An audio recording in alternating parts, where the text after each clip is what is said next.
Mes chers compatriotes, bonjour!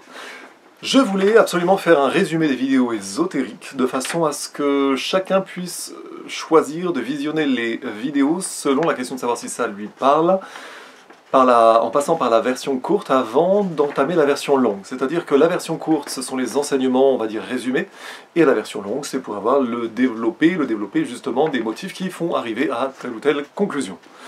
Je pense que c'est utile d'avoir des contenus importants dans les deux formats, et même dans des formats intermédiaires, mais donc pour que chacun ait, en fonction du temps disponible, le loisir de visionner la version qui lui sied.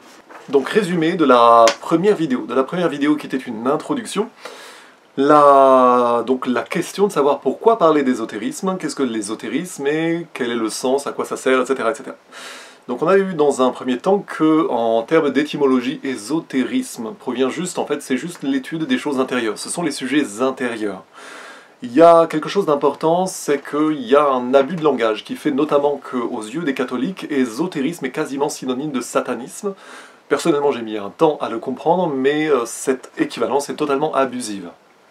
Ça, c'était le premier point. Après, de quoi parle-t-on donc? De fait, nous parlons de l'étude des choses intérieures, des choses intérieures à l'humain, de ce qui nous remue potentiellement, et de cette question de savoir pourquoi, en fait, étudier, pourquoi parler d'ésotérisme, et pourquoi également relier la spiritualité et l'ésotérisme, c'est-à-dire l'étude des choses intérieures à partir desquelles on comprend globalement le sens de la vie. Ça, c'était vraiment le sujet.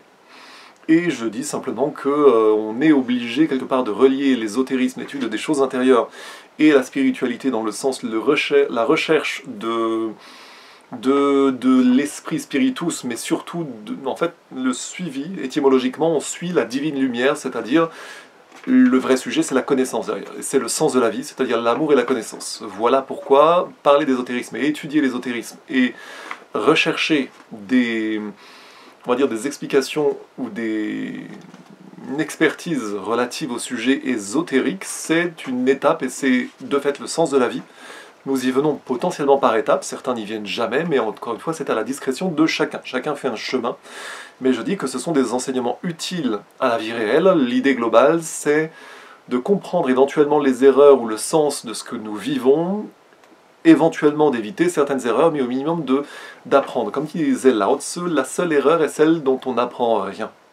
Nous venons tous globalement à l'ésotérisme en marche avant ou bien en reculons. Je dis en plaisantant que nous allons assez souvent à reculons sur la voie de notre propre évolution, de notre propre progression. Là-dessus, il faut être très humble en fait. Très humble parce que ça nous arrive absolument à tous quelque part de prendre dans la gueule des circonstances de la vie qui font qu'à un moment ou à un autre, nous ne comprenons pas forcément en temps réel tout ce que nous vivons, et que c'est seulement après que nous pouvons éventuellement en comprendre le sens, ou même ne jamais en comprendre le sens du tout. C'est vraiment à la discrétion de chacun. L'idée auparavant, c'est que nous spéculons, spéculer au sens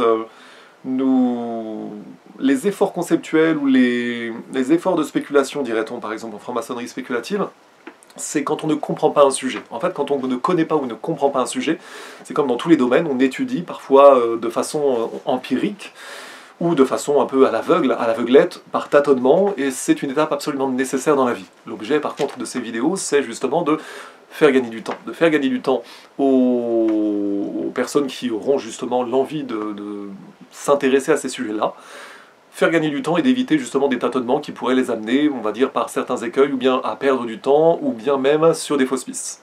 Un principe de base absolument fondamental, c'est que la peur est l'inverse de la connaissance.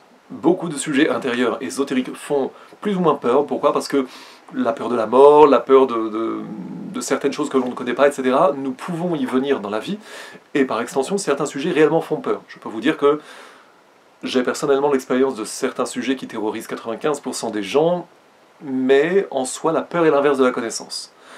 Il faut passer par une étape de certitude intérieure, que d'une façon ou d'une autre, la peur est l'inverse de la connaissance, et quand nous sommes dans la peur, vous savez, c'est un peu comme dans Dune, il y a le Bene Gesserit, je crois la phrase c'est « Je ne connaîtrai pas la peur, car la peur tue l'esprit ». Cette idée est très juste, mais la peur est quelque part une étape quasiment inévitable, dans l'appréhension de certains sujets. Tout le monde n'y est pas confronté, mais ça peut arriver. En tout cas, il faut bien, et là c'est vraiment d'expérience que je vous dis cela, ne soyez jamais dans la peur, soyez dans l'attention. Dans l'attention, à la fois dans votre vision profonde de la vie et à la fois dans votre réaction face à des sujets potentiellement non conventionnels. Qu'il s'agisse de voir un ovni, qu'il s'agisse d'être confronté à des bizarreries, un fantôme ou que sais-je, gardez bien ce réflexe de refuser la peur, d'être au-delà de la peur. C'est très important ce que je vous dis en fait.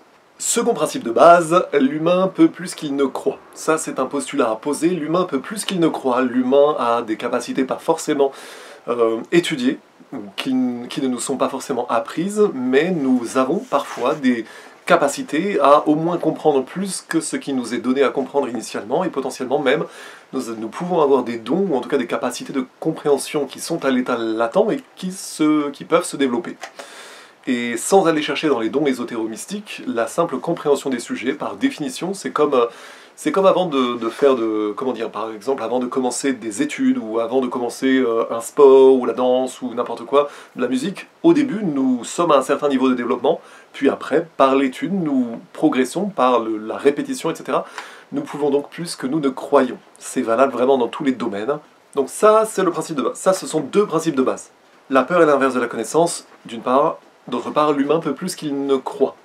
Il ne faut pas avoir peur de ces sujets-là, simplement, nous faisons tous un chemin. Sujet suivant, l'importance des vies antérieures et du karma. C'est-à-dire que là, nous posons des postulats. Il y a des vies antérieures, il y a une logique derrière ces vies antérieures.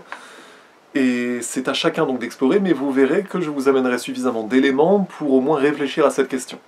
Nous posons également un postulat, c'est qu'il existe une force supérieure, qu'on l'appelle Dieu, ou qu'on l'appelle la source de tout, qu'on l'appelle l'âme fondamentale de laquelle nous émanons et à laquelle nous revenons. Chacun l'appelle, on va dire, comme on veut, mais nous posons comme postulat qu'il existe une force divine supérieure, que nous appelons par convention Dieu ou la source, comme vous voulez, avec une majuscule dans les deux cas. Le postulat également que nous posons, c'est l'existence des vies antérieures et d'une logique derrière ces vies antérieures, que cela s'appelle le karma ou bien la loi de cause à conséquence, c'est-à-dire qu'il existe une justice immanente, que cela soit dans cette vie ou dans une autre. Là, c'est un postulat que nous posons, mais c'est à partir de ce postulat que s'expliquent certaines choses en apparence irrationnelles dans les comportements humains, certains comportements irrationnels. Notamment, on a vu comme exemple, par exemple, les phobies ou les crises de panique. Il faut absolument distinguer les causes des conséquences dans ces comportements humains qui, à première vue, sont irrationnels. C'est vraiment quelque chose de très important. Ça passe également par cette idée de Jean Cocteau, hésiter sur le seuil du blâme. Avant de blâmer, il faut hésiter, il y a peut-être autre chose à comprendre derrière. Hésite sur le seuil du blâme, on ne sait jamais les raisons, ni l'enveloppe intérieure de l'âme, etc. Très important. Le sujet derrière, c'est de ne pas nuire, et également, surtout, ne pas sous-estimer le bien que l'on peut faire à partir d'une compréhension plus extensive des instabilités humaines auxquelles nous pouvons être confrontés de prime abord, ne pas répondre au mal par le mal, et au contraire, potentiellement comprendre que nous pouvons être des facteurs d'évolution et d'apaisement chez les personnes en face. C'est surtout vrai pour les hommes qui sont moins sensibles à ces sujets-là que pour les femmes qui sont plus intuitives, mais également qui peuvent davantage subir des influences, être réceptives à des influences, alors que les hommes sont plutôt l'impulsion. Il incombe donc aux hommes de faire sans doute davantage attention, parce que c'est leur faiblesse par définition, quelque part par définition également par type d'énergie, en fait par impulsion, les femmes pouvant emmagasiner davantage des énergies négatives, que cela soit sous la forme de négativité, sous la forme d'énergie sexuelle négative, que cela soit également sous la forme de réceptivité à des influences extérieures, et également de traumatismes accumulés qui peuvent être plus fréquents et plus profonds, plus intérieurs par définition chez les femmes. Tout ce qui est par exemple traumatisme sexuel, ne pas sous-estimer, sachant en plus que on porte toujours notre vie, mais également des mémoires feuilletées et des mémoires collectives, qui peuvent être des mémoires passées et des mémoires de souffrance juxtaposées, enchevêtrées, etc. Donc attention là-dessus, attention au mal qu'on peut faire, ou en tout cas au bien qu'on peut s'abstenir de faire quand on est confronté à des situations humaines non conventionnelles. Donc toujours être vigilant pour ces choses-là, parce que ça peut changer la vie. Et surtout, un homme qui comprend ça peut gagner une crédibilité, une capacité à ne pas subir certaines instabilités féminines, mais au contraire à les réformer dans l'amour, dans l'apaisement, dans le ronron, dans tout ce que vous voulez. Mais c'est quelque chose de très important. Principe de base en ce sens, la coévolution. Étymologiquement, l'évolution avec. Nous pouvons réciproquement évoluer au contact les uns des autres si et seulement si nous cassons globalement les cycles mauvais, par exemple répondre au mal par le mal. Typiquement ce qui nous arrive absolument à tous, par exemple dans des moments d'engueulade ou des moments d'instabilité, ou même quand on a peur de quelque chose, par exemple le réflexe d'engueuler l'autre parce qu'on est confronté à un traumatisme intérieur qui va faire que d'un coup nous allons avoir une réaction épidermique, il faut savoir casser. Plutôt que de répondre au mal par le mal, de répondre à une réaction épidermique par une autre réaction épidermique, il faut absolument apprendre à casser cela. Et ça c'est vraiment une évolution humaine, un stade de maturité qu'il nous faut atteindre pour, encore une fois, casser ces cycles de souffrance et également pour ne pas subir les mêmes schémas répétitifs de négativité humaine, des schémas dont on peut se plaindre alors qu'on sous-estime le fait qu'on pourrait arrêter un cycle de souffrance pour aller chercher derrière, ne pas confondre encore une fois les causes et les conséquences. C'est une conséquence qui vous est projetée, allez chercher la cause derrière.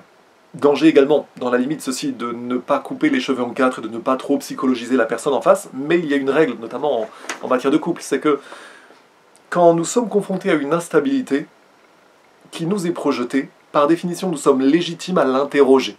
En revanche, si la personne d'en face n'est pas prête à accepter que l'on puisse l'interroger plutôt que d'y être confronté et de subir une instabilité récurrente, là il y a un problème. Et là dans ce cas il faut se poser la question d'une fin de relation, en tout cas d'une mise en retrait. Ce point est vraiment important, nous sommes par définition légitimes à interroger des instabilités qui nous sont envoyées à la gueule, qui nous sont projetées. Ça arrive fréquemment, pas que dans les relations amoureuses, mais notamment dans les relations amoureuses. Donc là-dessus, il faut à la fois regarder les choses en zoom arrière, comprendre que nous pouvons avoir une certaine légitimité à au moins questionner des comportements. Ça ne veut pas dire couper les cheveux en quatre, encore une fois, mais plutôt que la règle, c'est ne pas subir en fait. La règle de base, c'est ne pas subir quelque chose qui potentiellement pourrait être réformé et surtout ne pas subir quelque chose qui peut importer la disharmonie chez soi, dans sa maison, dans son relationnel. Par extension, ces disharmonies-là projetées, si elles ne sont pas résolues, peuvent globalement nuire beaucoup à la vie de chacun. Raison pour laquelle nous pouvons être légitimes au moins à l'interroger, et après il faut être assez développé cette capacité spirituelle à comprendre que nous sommes ensemble, ou nous sommes confrontés à une personne, nous sommes en fait des circonstances les uns pour les autres, nous pouvons évoluer au contact les uns des autres. Postulat également, en tout cas constat de l'insuffisance des enseignements spirituels en Occident aujourd'hui, par opposition justement à cette logique d'entraide spirituelle.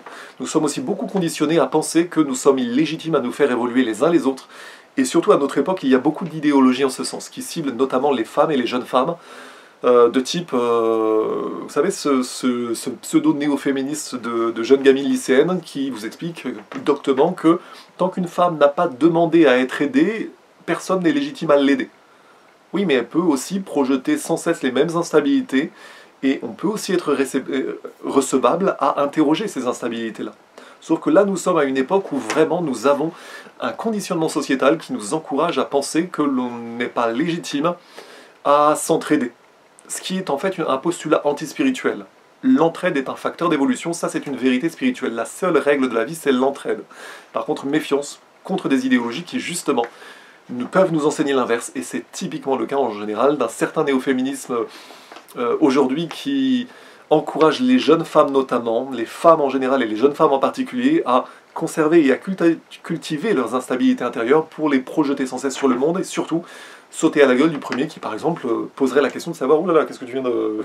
T'es pas obligé de me sauter à la gueule, quoi, de me montrer que t'as de la souffrance et surtout voilà. » Si vous voulez vraiment avoir un exemple de ça, vous allez sur le site Threads, vous savez la version X de Instagram, où vous pouvez retrouver des festivals de jeunes féministes lycéennes et post-lycéennes qui vous expliquent ce genre de choses doctement. C'est toujours intéressant d'y être confronté, on reviendra sur ces questions des personnalités extrêmes et des idéologies extrêmes, néanmoins voilà, il faut quelque part oser conquérir sa légitimité en tant qu'homme comme en tant que femme, pour questionner des comportements humains négatifs plutôt que de les subir sans fin. C'est très fréquent dans les relations, on va dire, interpersonnelles, mais c'est également fréquent dans les relations de parents à enfants et réciproquement. La règle de base, c'est que nous sommes légitimes à ne pas subir des instabilités et au contraire à les questionner, si ce n'est à délibérément prétendre faire évoluer la personne en face plutôt que de la voir reproduire sans cesse des schémas que nous subissons. Ces schémas relationnels dysfonctionnels ne sont globalement que des explications qui attendent leur heure, ce sont des choses à transcender.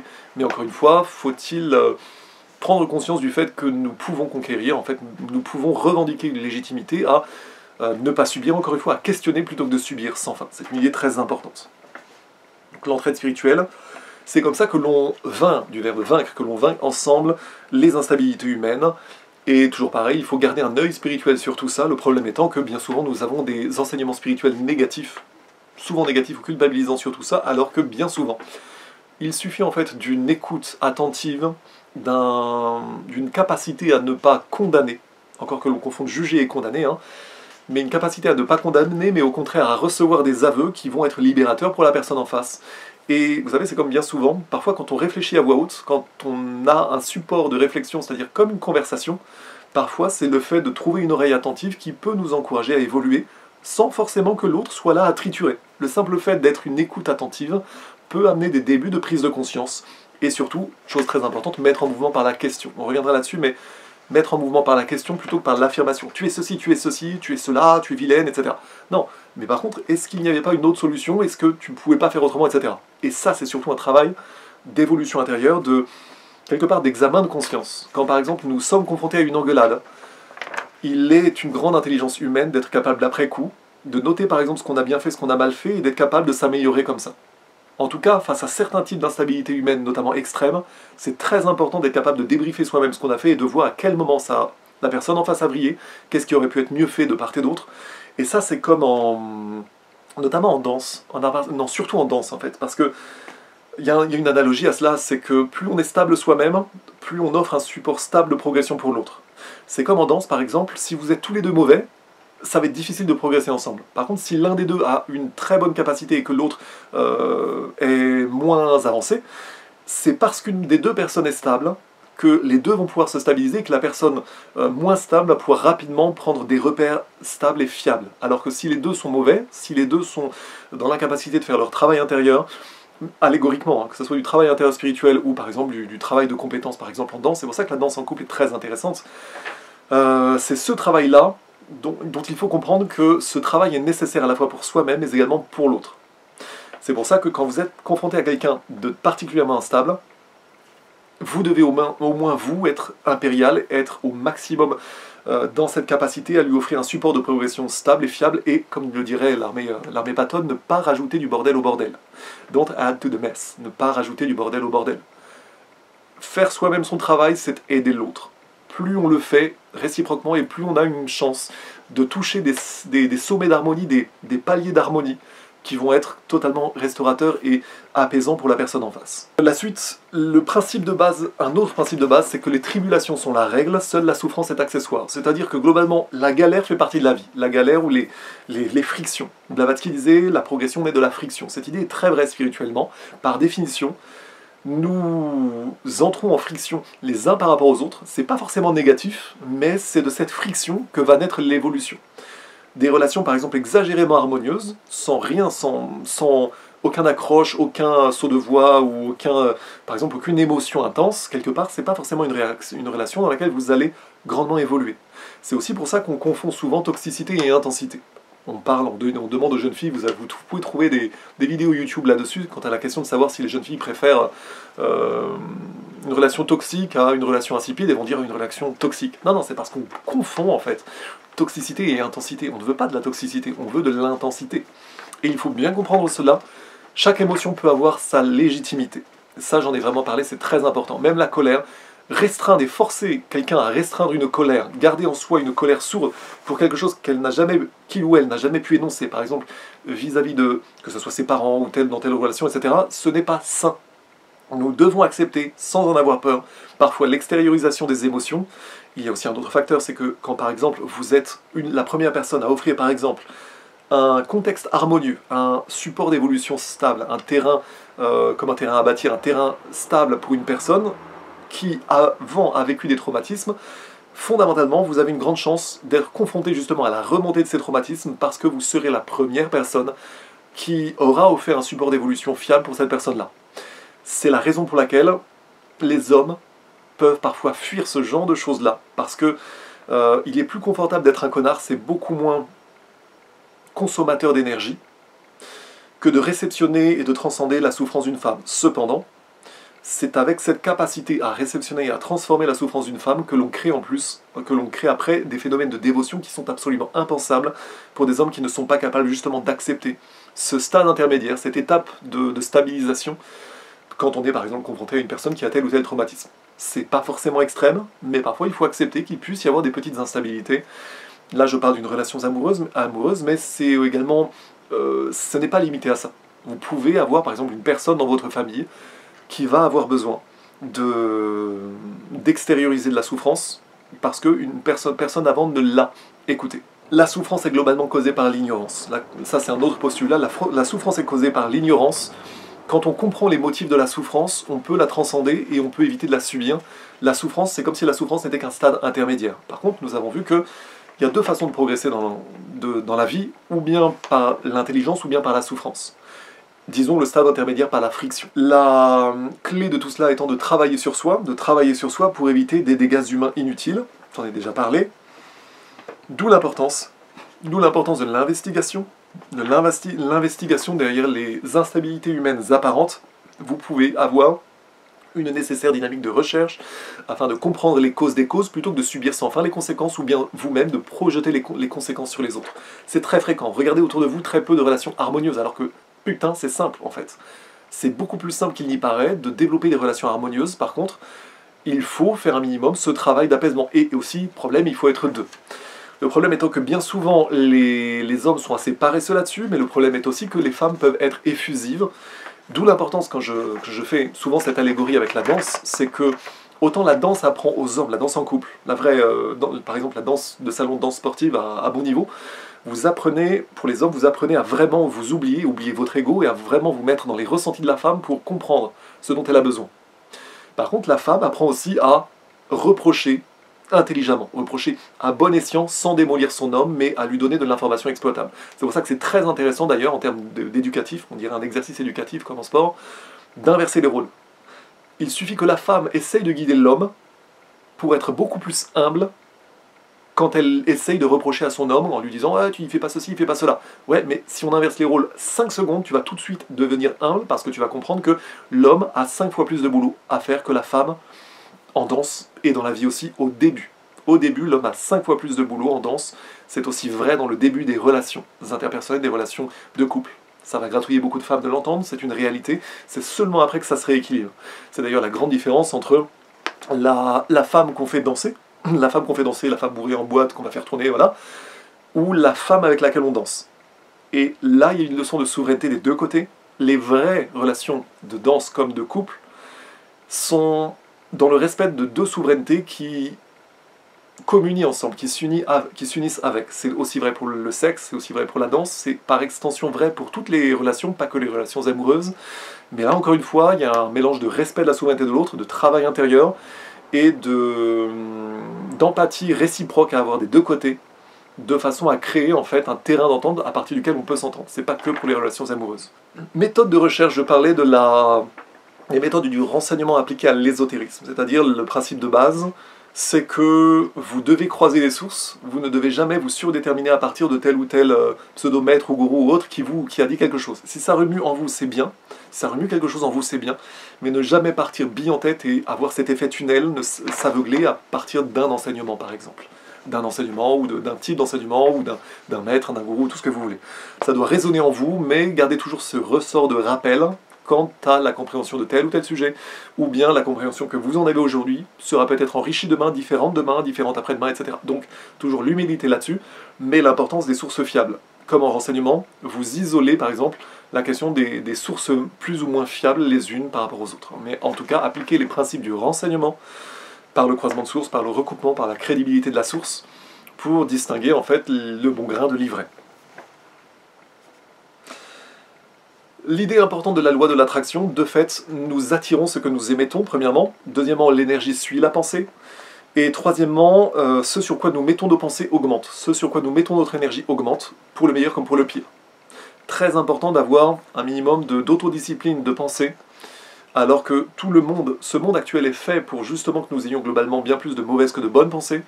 C'est une fois un druide que j'avais vu énoncer la chose suivante: le monde est ce qu'il est parce que sur 10 pensées émises, 9 sont mauvaises. Surtout dans les villes où nous avons des concentrations de mauvaises pensées, de gens qui s'entrechoquent, etc. C'est quelque chose de beaucoup plus important que ce que nous croyons, d'où l'importance d'être bien vigilant quant à la question de savoir de qui nous servons les énergies, si nos énergies elles-mêmes sont à peu près bien réglées, si nos pensées sont à peu près bien réglées, et bien d'être vigilant sur le fait que beaucoup de choses, et globalement l'apanage du mondialisme aujourd'hui, c'est de polariser les gens vers des pensées mauvaises. Et en fait, ce truc, cette logique, c'est déjà de la magie noire, en fait. C'est déjà une façon artificielle de créer massivement des mauvaises pensées qui influencent tant la Terre que les comportements humains collectifs, etc.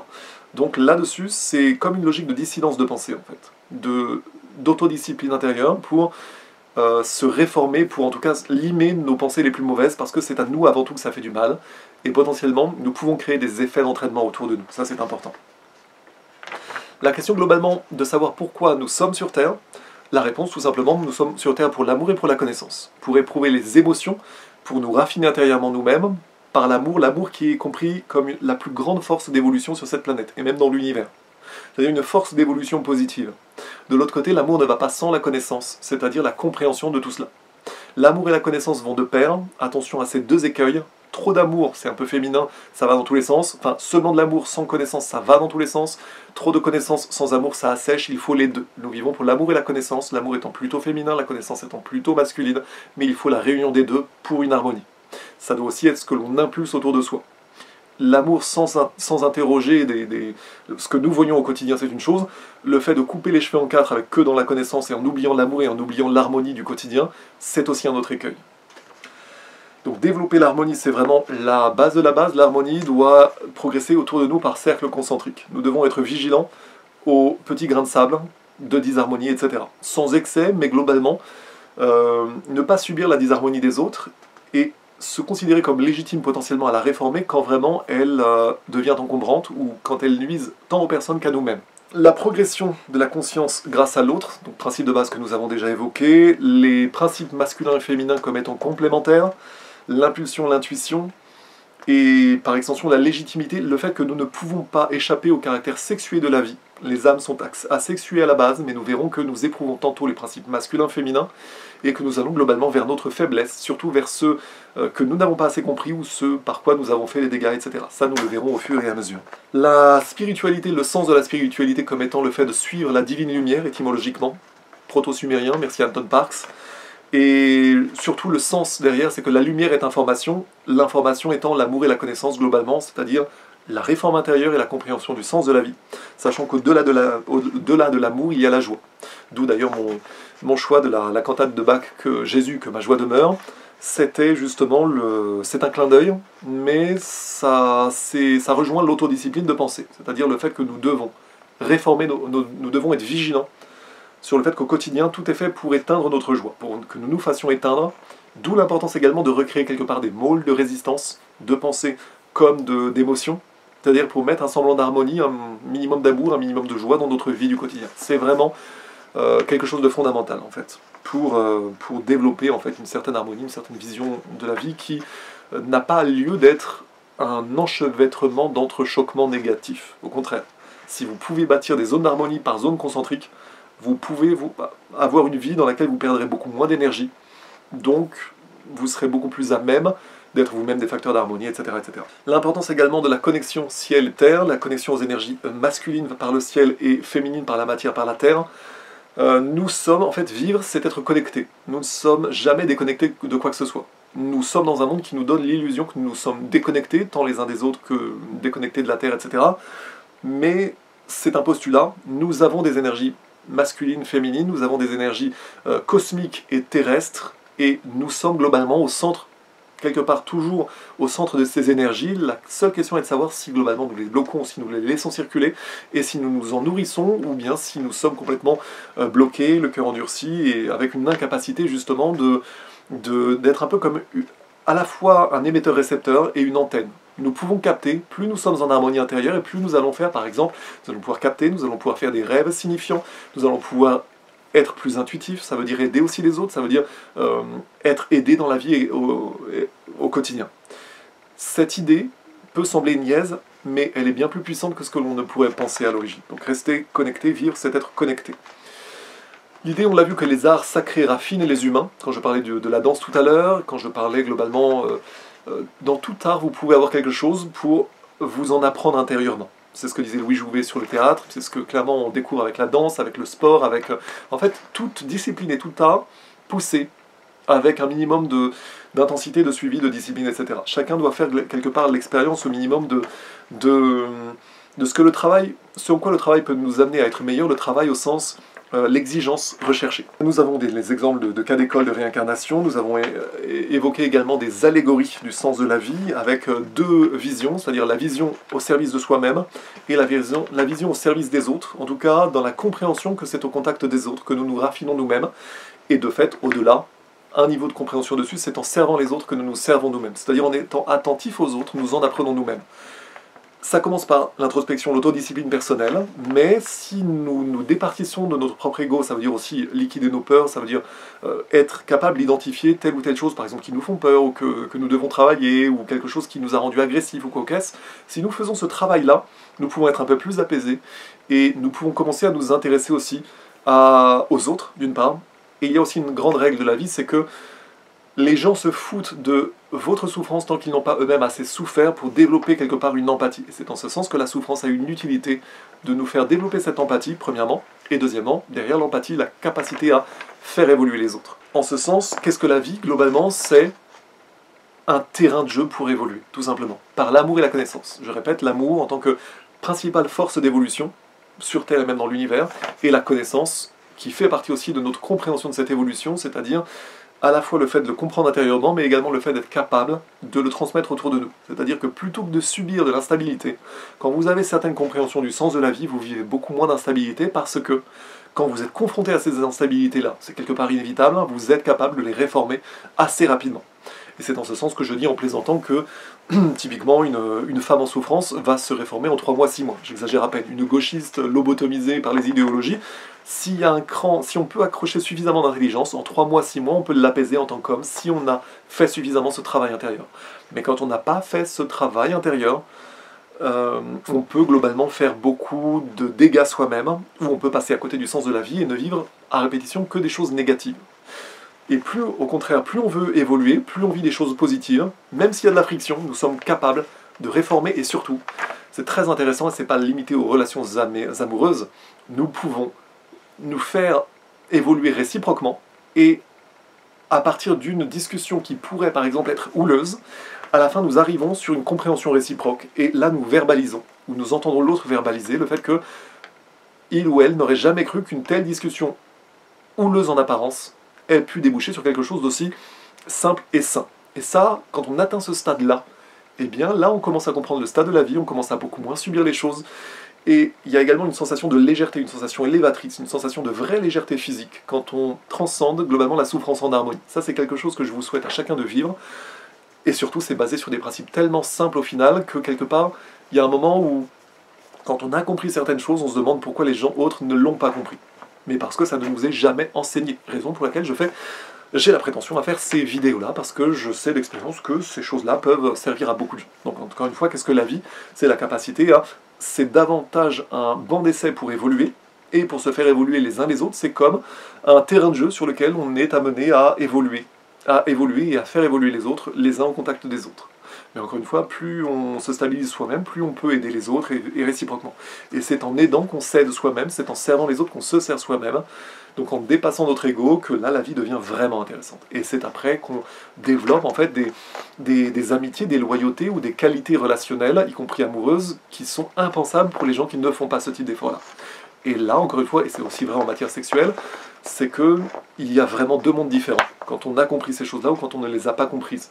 C'est la différence aussi entre le sexe consommateur et le vrai sexe sacré connecté, la communion, l'union avec, qui est tout à fait spirituel quand on la comprend vraiment. Le vrai sexe, c'est comme la danse, c'est comme... Vous pouvez avoir des moments d'épiphanie et des moments de connexion, qui d'ailleurs ont une grande utilité pour faire des bébés extraordinaires, pour aller chercher des âmes avancées dans les étoiles, mais cela sera une autre histoire, comme dirait Kipling. Donc pourquoi ces vidéos ésotériques? C'est vraiment à partir de la question de savoir... pourquoi les gens s'entrechoquent à ce point, et pourquoi beaucoup de choses ne nous sont jamais apprises, ce à partir de quoi nous pouvons en tout cas casser des cycles de souffrance, et j'estime que répandre des enseignements positifs qui sont déjà prédigérés peut aider beaucoup de monde. Voilà la raison de ces vidéos. Également avec l'idée du conte philosophique des deux loups, en fait, nous développons ce que nous nourrissons en nous.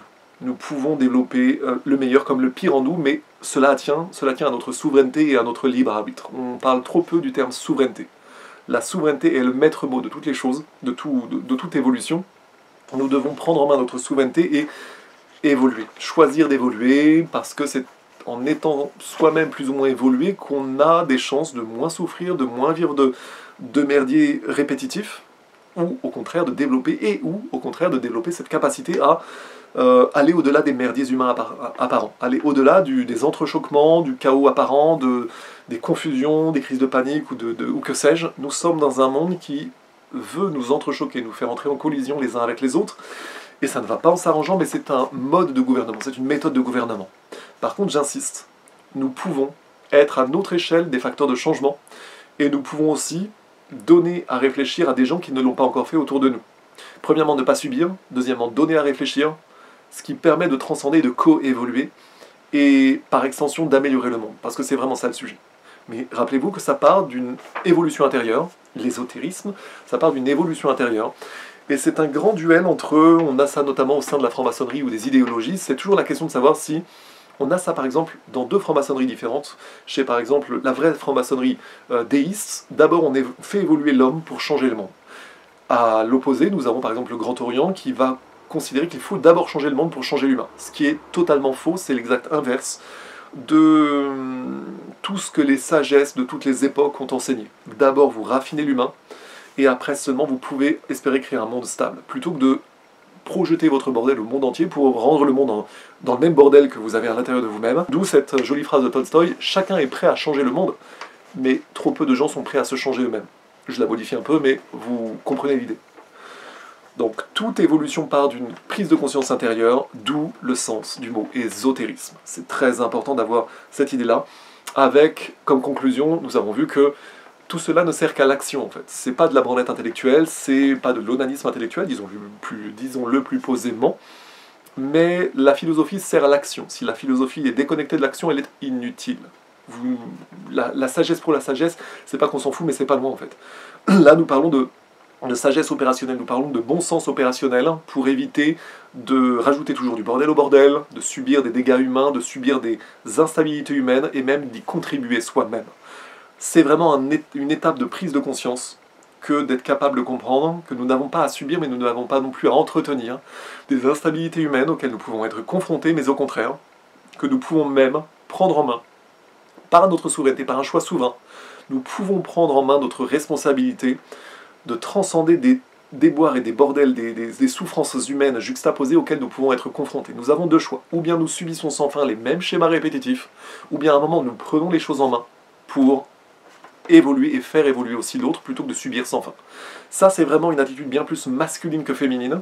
Le problème des hommes, c'est que quand un homme ne veut pas évoluer, c'est beaucoup plus dur pour une femme de le faire évoluer. C'est aussi la fonction de la beauté féminine. Un homme évoluera beaucoup plus spontanément pour une belle femme que pour une femme dont Madame de Sévigné dirait qu'une femme sans beauté ne goûte qu'un seul côté de la vie. Mais c'est aussi la raison pour laquelle, c'est aussi le problème, nous verrons que la beauté est une épreuve karmique.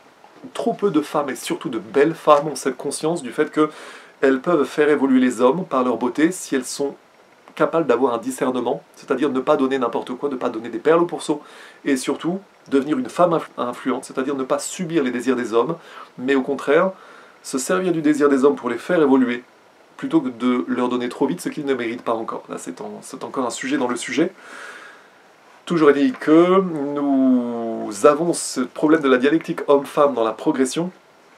Il est beaucoup plus facile pour un homme stable de faire évoluer une femme que l'inverse, parce que très souvent les hommes sont un frein à leur propre progression.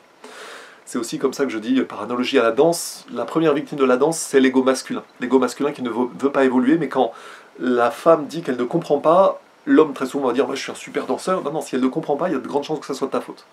Par contre, après, si vous inversez le rôle, vous allez comprendre ce dont elle a besoin, mais également, elle va aussi comprendre qu'elle doit donner de l'information fiable et qu'elle doit s'abstenir de critiquer trop vertement son homme, parce que l'homme a beaucoup plus de boulot, de stabilisation de la femme. C'est vrai en danse, c'est vrai dans la vie aussi. Et c'est seulement après que les choses s'équilibrent. Mais rappelez-vous, l'homme, les énergies masculines sont l'impulsion, la femme est la réception et l'intuition. Si l'homme ne prend pas l'initiative de vouloir créer une zone stable, d'être un facteur de stabilité, et si l'homme ne veut pas accepter les ressentis féminins, un ressenti a toujours une cause, une émotion a toujours une cause, il ne faut pas s'arrêter aux conséquences d'une extériorisation un peu trop féminine, un peu trop effusive, limite hystérique d'une émotion, mais il faut aller derrière et surtout ne pas sous-estimer en tant qu'homme l'influence positive que nous pouvons avoir, mais encore une fois, c'est une impulsion masculine dans la vie et spécialement dans la relation de couple, mais par extension, c'est de la virilité au sens antique, que d'être capable de choisir d'être un homme apaisant, d'être un homme harmonieux. Et c'est aussi la question de la virilité. La virilité n'a pas à être prouvée. Elle est, point barre. C'est ce que disait Clint Eastwood de ce que lui avait appris son père, mais fondamentalement, la vraie force intérieure n'a pas forcément besoin d'être toujours prouvée. Par contre, beaucoup de femmes ont besoin de se rassurer, de savoir si elles sont avec le coq le plus viril de la basse-cour, etc. Ce sont aussi des étapes, des étapes féminines assez primitives, ça arrive, ce sont des étapes d'immaturité ou autres, mais ça peut aussi se comprendre. Les très belles femmes ont besoin d'être rassurées avec un homme capable de les défendre. C'est ce que verbalisent les femmes, les vraies belles femmes crédibles, qui sont confrontées en fait à toujours au désir des hommes, etc. Elles ne peuvent pas choisir un homme incapable de les défendre, tout simplement. Surtout à notre époque, et là c'est un gros problème à notre époque, puisque nous sommes à une époque où les gentilshommes français n'ont pas le droit d'être armés, donc ça pose de légers soucis en contexte d'importation d'un survirilisme négatif. Donc ça fait encore partie des autres problèmes de notre époque. Nous créons des entrechoquements, nous créons également des logiques de moins-disant, des logiques de destruction des niveaux de civilisation. Et c'est là qu'on revient à des basiques, en fait, à des basiques sociétaux, c'est que la philosophie est déconnectée de l'action, ne sert à rien, et nous revenons en fait à quelque chose de particulièrement primitif, c'est-à-dire que si nous ne sommes pas capables de nous défendre, de défendre notre femme, bah, la philosophie en fait est inutile. Mais c'est d'autant plus dramatique dans un contexte où il nous est interdit, en France spécifiquement, de nous défendre, de défendre notre femme. C'est un véritable problème, et ça c'est un sujet d'ouverture qui est un peu hors sujet ici. N'empêche que nous arrivons toujours à ce problème, transcender, la question de savoir comment transcender les instabilités humaines, comment transcender les époques de chaos. Les époques de chaos, les époques d'effondrement civilisationnel, qui peuvent tout à fait anticiper, qui peuvent tout à fait précéder des époques de restauration civilisationnelle, mais nous pouvons aujourd'hui faire le constat que tout est fait pour oublier, pour faire oublier aux humains les vertus civilisationnelles, les vertus civilisatrices et les vertus spirituelles, sans lesquelles on passe à côté du sens de la vie et on a très peu de chances de générer l'harmonie autour de nous quand nous ne sommes pas nous-mêmes dans une harmonie intérieure. Je fais des tours, je développe les mêmes sujets, je développe un peu ce qui devait n'être qu'un résumé, mais donc au risque de me répéter, la conclusion c'est de ne pas nuire, ne pas sous-estimer non plus le bien que nous pouvons faire autour de nous, surtout les hommes, et surtout l'idée que l'entraide est un facteur d'évolution. La seule leçon à garder de l'anarchisme, qui est en fait un enseignement spirituel depuis des temps immémoriaux, c'est toujours la base. Ça suppose d'accepter d'évoluer, avec l'analogie notamment avec la danse, mais en fait avec tous les sports, par exemple les sports de combat, vous avez votre adversaire qui est un facteur de progression pour vous, etc. Voilà pour la conclusion du résumé de cette première vidéo. Je dis les mêmes choses sous un autre angle, j'ai un peu développé, mais c'est quand même quelque chose de très important. Je vous remercie pour votre attention, et je ferai donc des résumés de toutes les vidéos ésotériques, des résumés courts. Donc ici c'était uniquement le résumé de la vidéo d'introduction. Je vous remercie pour votre attention.